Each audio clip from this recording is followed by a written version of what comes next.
No nosso segundo episódio, eu estava falando sobre o tratamento, a radioterapia, né? E como tudo na vida tem um lado bom, a radioterapia também teve um lado bom, né?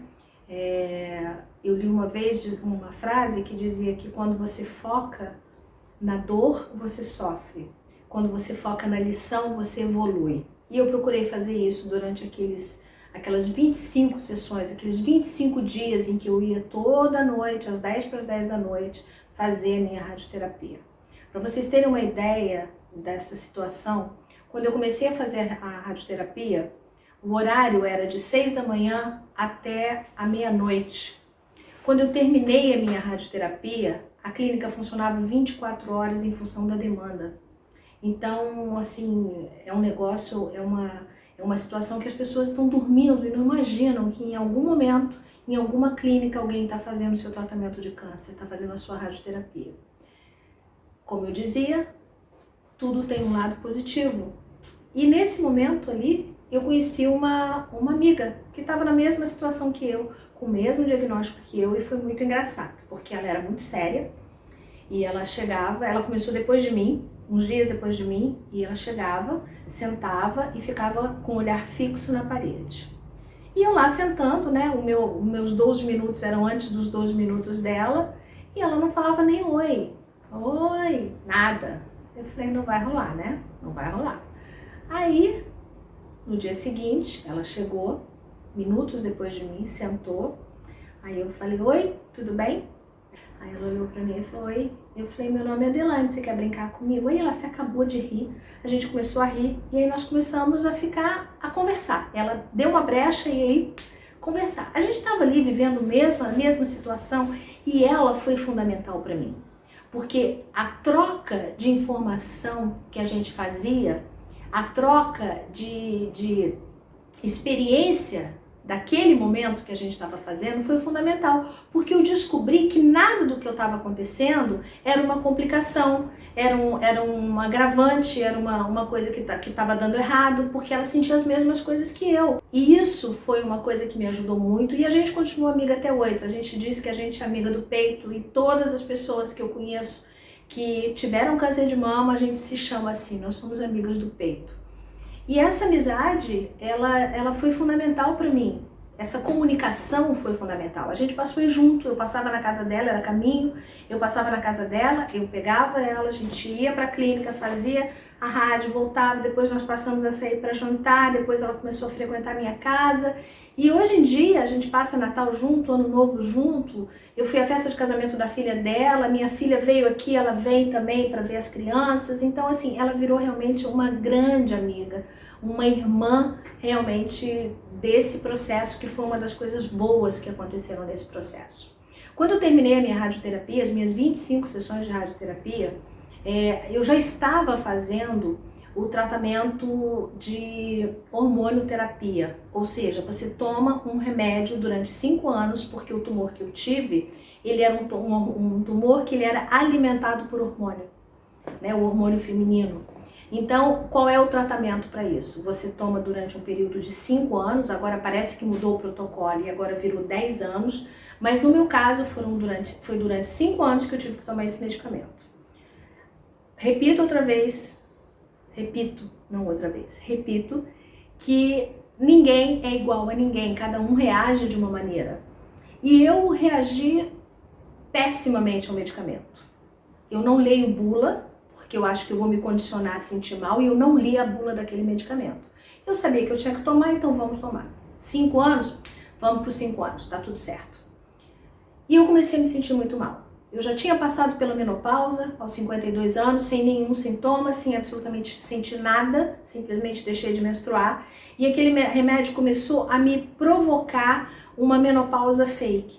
Então eu comecei a ter todos os sintomas de menopausa, eu comecei a ter muito mal-estar durante o dia todo. Isso começou a me deixar insegura com relação a dirigir, porque eu tinha a sensação de desmaio 5, 6 vezes ao dia. E foi um momento muito sofrido, porque eu olhava e falava, meu Deus, ainda faltam 4 anos e meio, aí eu acabava mais uma caixa, falta mais não sei quanto. Era uma coisa tão complicada, para mim foi uma coisa tão complicada, eu desenvolvi uma síndrome metabólica. O que significa isso? Todas as minhas taxas enlouqueceram, meu colesterol foi a quase 400. Então, assim, era um negócio que realmente estava mexendo muito comigo. E eu estava me sentindo muito mal, até o ponto que eu cheguei e falei, peraí, como é que eu tô ficando doente para não ficar doente? Só que esse medicamento diminui em 50% a sua chance de voltar a ter câncer. Então é um percentual que você não pode simplesmente ignorar. 50% é muita coisa. E eu conversei com o meu oncologista, que é assim, é uma das pessoas que eu tenho mais gratidão na vida, é esse homem. Porque realmente ele sempre teve uma palavra acolhedora, ele sempre procurou me ver como indivíduo, ele sempre procurou ver o meu tratamento como, para mim era assim, não importa que para o outro não seja. E aí ele disse pra mim, porque você tem que fazer ginástica. Eu falei, mas eu já faço ginástica todo dia. E ele disse pra mim, não é suficiente, você tem que fazer. Você faz aeróbica? Eu falei, não. Então você tem que fazer aeróbica. Por que você não nada? Eu falei, mineiro, nadar no mar? Onde que eu vou nadar? Não sei nadar pra nadar. Falei, hoje eu vou nadar, vou começar a nadar. Não dá, não rola. Eu sei me defender, mas nadar pra fazer 1 hora de natação não era comigo. Então corre. Impossível correr.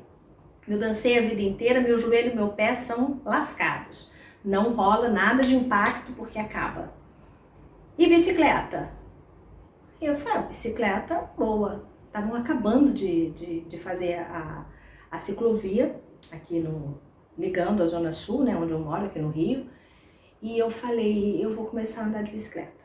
E comecei, com muita dificuldade, porque sobe morro, desce morro, e assim, você se sentindo mal e fazendo aquele esforço todo.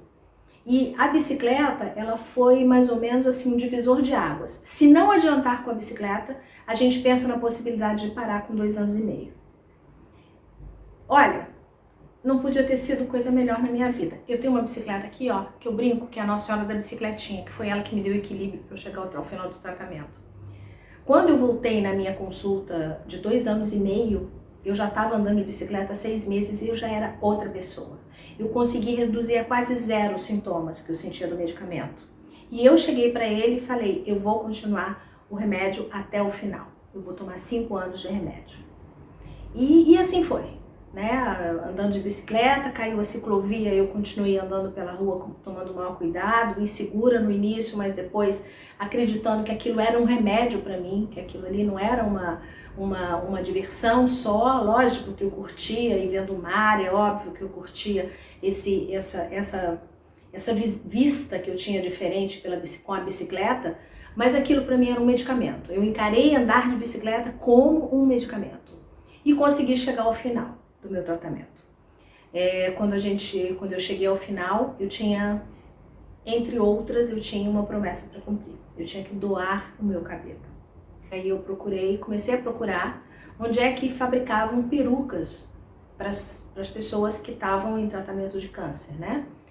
E aí eu descobri que um cabeleireiro amigo da minha filha, eu comecei a pesquisar e descobri que ele fazia parte de um grupo que cortava os cabelos e levava para esse lugar onde eles fabricam perucas para as crianças com câncer que estão fazendo a quimioterapia e perdem seus cabelos. E eu descobri, entre outras coisas, que 10 centímetros de cabelo é suficiente para fazer uma peruca para uma criança. E a diferença disso na vida daquela criança, naquele momento, é muito grande. Então foi assim, foi um marco na minha vida, né? Eu acho que foi a segunda grande emoção que eu senti com relação ao câncer, né? Depois da minha chegada ao Havaí. E foi a minha segunda grande emoção quando ele dividiu o meu cabelo, ele cortou e ele me entregou aquele cabelo e a gente tinha 40 centímetros de cabelo. Então foi uma coisa assim, uma gratidão que eu senti naquele momento, porque eu tinha conseguido passar por aquilo, porque eu tinha superado aquele momento, porque eu tinha superado todas as dificuldades que apareceram pela minha frente, e eu estava pronta, naquele instante eu estava pronta para zerar o cronômetro e começar tudo de novo. Então, o esporte, né, a prática da bicicleta, da bike, e andar, isso, assim, isso me deu uma visão diferente. Então, por exemplo, eu tenho hoje o hábito de qualquer lugar que eu viaje, para qualquer lugar que eu viaje, eu alugo uma bicicleta e eu circulo pelos lugares. Eu conheço lugares que ninguém nunca vai, as pessoas vão para os pontos turísticos e tudo, mas de bike te abre assim um leque de lugares legais para você conhecer, e eu passei a fazer isso. A bicicleta faz parte da minha vida, a bicicleta faz parte da minha rotina, e é fundamental que você encontre também o seu aeróbico preferido. Ou você vai correr, ou você vai caminhar numa intensidade mais rápida para você botar para fora as toxinas que o seu organismo se atraca, né, com elas quando você está tomando esse medicamento. É fundamental que você tenha uma rotina de exercícios, porque é absurda a diferença que faz quando você está praticando um exercício e quando você não está praticando nada. Então a minha sugestão é, se você está nesse processo, se você está tendo dificuldades nesse processo, até para a cabeça é muito legal.